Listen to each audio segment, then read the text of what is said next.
الرحمن الرحیم۔ آج نیشنل اسلامک اکنامک فورم کے زیر اہتمام کراچی کے ایک مقامی ہوٹل میں اسلامک بینکنگ اینڈ فائنانس کے لیے ایک اعلیٰ سطحی کانفرنس کا انعقاد ہوا۔ یہ ادارہ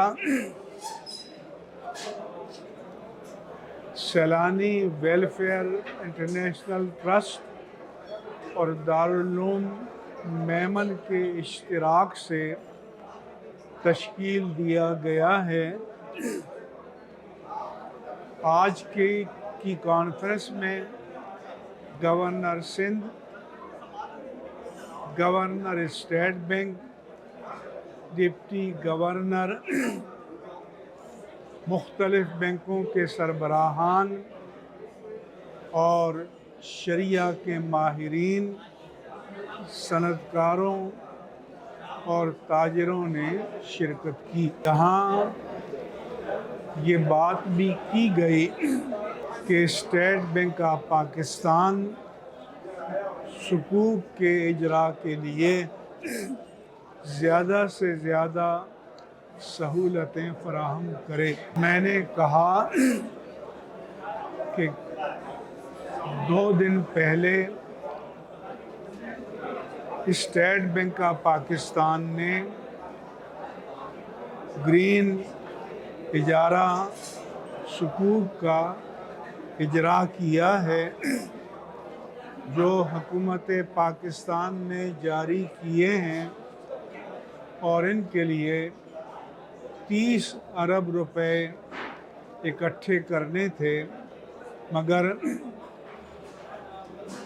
162 ارب روپے کی پیشکشیں آئیں۔ میری رائے یہ ہے کہ اگرچہ یہ حقوق شریعہ کمپلائنٹ ہیں، مگر یہ جامد اثاثوں کے مقابل جاری کیے گئے ہیں، جن میں ایئرپورٹس ہیں، موٹر ویز ہیں، کچھ ڈیمز ہیں۔ اس سے نہ کوئی اکنامک ایکٹیویٹی جنریٹ ہوتی ہے،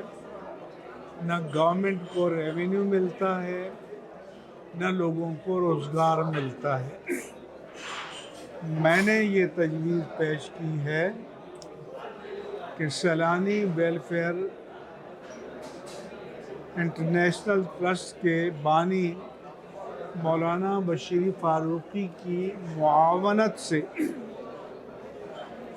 ایک تو گورنمنٹ کے پالیسی میکر، اسٹیٹ بینک اور پھر تاجروں اور صنعت کاروں کا ایک موٹیویشنل سیشن منعقد کیا جائے، اور ایسی اسمال اینڈ میڈیم انڈسٹریز کا منصوبہ پیش کیا جائے جو ایکسپورٹ اورینٹڈ ہوں، یعنی وہ قائم ہوں تو ایسا مال اور پروڈکٹس تیار کریں جو ایکسپورٹ کی جا سکیں، انٹرنیشنل مارکیٹ میں ڈیمانڈ ہو ان کی، اور جو 6 ماہ، 1 سال، 1.5 سال میں ریزلٹ دیں، تاکہ اکنامک ایکٹیویٹی جنریٹ ہو، نمبر 1، لوگوں کو روزگار ملے، نمبر 2، گورنمنٹ کو ریونیو ملے، نمبر 3، ٹیکسز ملیں، اور سب سے اہم یہ کہ ملک کو فارن ایکسچینج ملے، کیونکہ ہمارے ملک کا جو اصل اور بنیادی مسئلہ ہے وہ ہے کہ بیلنس آف پیمنٹ ہمارے حق میں نہیں ہے۔ جو پہلے سے ہم پر فارن ڈیٹس واجب الادا ہیں، ان کی اقساط اور سود واجب الادا ہے، تو اس کے ادا کرنے کے لیے ہمارے پاس ریسورسز نہیں ہیں۔ لہذا ہمیں ہر بجٹ میں नए कर्ज़े लेने पड़ते हैं और इससे बजाय इसके कि कर्ज़ों का बोझ कम हो बढ़ता चला जाता है। इसलिए हमारे अल्लामा खादिम हुसैन रिज़वी ने जो तहरीक लब्बैक पाकिस्तान के बानी और अमीर थे, ये कहा कि मैं डॉक्टर अब्दुल कदीर ख़ान साहब से मिला और मैंने उनका हाथ पकड़कर बोसा दिया। डॉक्टर साहब ने मेरा हाथ पकड़ लिया कि मौलाना, मुझे सियासी, समाजी और मज़हबी रहनुमा मिलते रहे, लेकिन किसी ने मुझे ये इकराम नहीं दिया जो आपने दिया है। इसका सबब क्या है? तो कहने लगे कि मैंने कहा कि डॉक्टर साहब गल विच कोई और है। मैंने कहा मैंने दिल से आपके हाथ चूमे हैं, क्योंकि मैंने हदीस पाक में पढ़ा कि जो तीर बनाए वो भी जन्नती है, जो तीर पकड़ाए वो भी जन्नती है, जो तीर चलाए वो भी जन्नती है। तो आज के तीर मिसाइल हैं और आपने एटम बम बनाया है कि जिसकी वजह से जो हमारा अज़ली दुश्मन है वो अब पाकिस्तान को तबाह बर्बाद करने का ख्वाब नहीं देख सकता, क्योंकि ये वो देखेगा जो अपनी बर्बादी के लिए भी तैयार होगा। लिहाजा हमें ऐसे इकनॉमिक माहिरीन की ज़रूरत है जो सातवें आसमान पे बैठकर तख़य्युलाती, फ़लसफ़ियाना और इमेजिनेटरी बातें न करें, बल्कि अमली बातें करें, ज़मीन पे उतर के आएँ और मुल्क जिस मुश्किल में गिरफ़्तार है उसके निकलने के लिए काबिले अमली मंसूबे पेश करें, प्रैग्मेटिज़म